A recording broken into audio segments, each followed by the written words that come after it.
If you wanna come in, come in. Come on in, and tell a friend. This is all black everything. Once again, we back.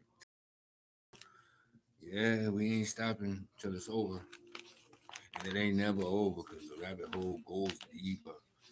But we right back where we left off. All black everything. Thumbs up, like it, share, subscribe if you like it. Dropping information in spurts. Don't take my word for it. You can do your own research. Tavistock Institute. Boom. Look at it. Social engineering of the masses. What goes on every day. You better check out your surroundings. I don't know the rights to the music. Peace of the King. Anthony Hamilton. We getting it in. And we say, quote, then the leader is brought in for further negotiations. At this, they are close to begging for anything to take back their to the membership, end quote. But instead of better conditions for the workers, the union leaders are shown the techniques to sell it to the membership so that they won't think that they are being cheated. How is it done? The union leaders and the shop stewards are given a course on negotiations at the nearby Labor Institute. Here, behavior modification is performed. Guess who runs the seminars? Yep, you guessed it. Loyal Rockefeller psychologists and their staff members. That Rockefeller's a son of a bitch, ain't he? However, the union penetration and the eventual takeover does not end there. Key agents, behavior modifiers, are placed into union positions, usually in the post of educational secretary and attorney.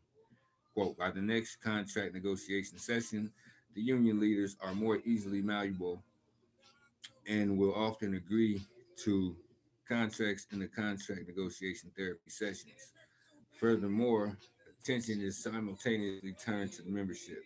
Psychological warfare techniques such as cooling off periods between those negotiations, smear campaign in the media, offers of conciliation are used and are objective forces Rockefeller and his has at his disposal to break the remaining will of the strikers to pressure.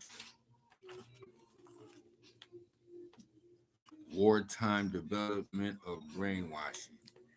In practical terms, Rockefeller and Tavistock technocrats used their knowledge to break and then control a powerful coal miners union, who, according to their own propaganda, quote, occupied a position of unquestioned leadership in the history of American labor, end quote.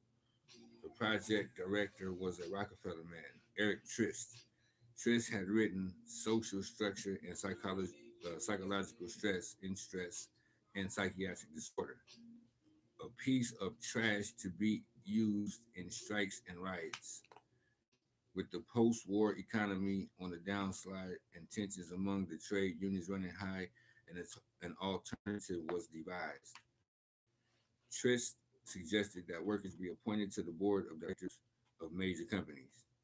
What was thought at the time to have been a major victory of labor turned out to be a brilliantly schemed plan of the Tavistock Institute. Quote, the profitability of the company, whether it stays afloat and the worker has a job, rests on the outside world economic developments and internal affairs.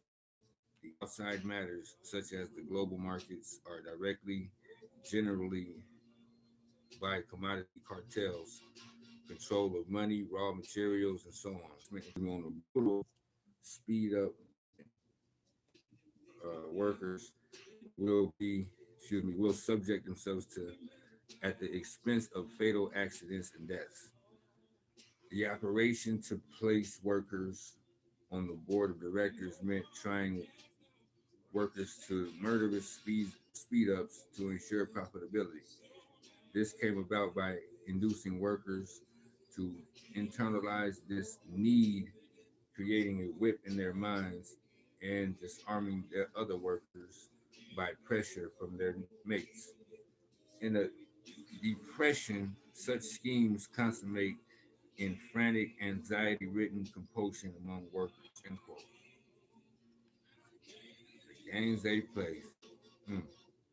Marshall Plan. The Rockefeller Plan for post-war Europe was already being shaped during the Second World War. In 1946, Tavistock would become an important ally in the Rockefeller fight to take over labor unions around the world.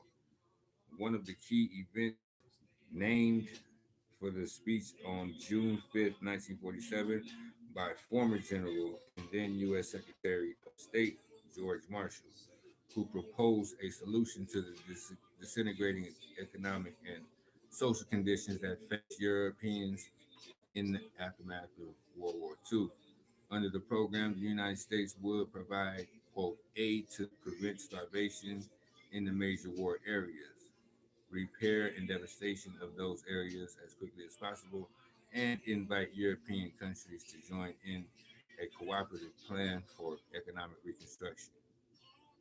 Mm, sound familiar? What's going on? Ukraine, Soviet Union, huh? This is the Tavistock Institute. Get you some. We're going to end right there. We're going to come right back in the next one. Thank you for checking us out. Like and share, subscribe. You know, dropping information, these spirits, all black, everything. Think it's plight. You know we here. Peace and love. Come on back. Come on back. We got a lot to go.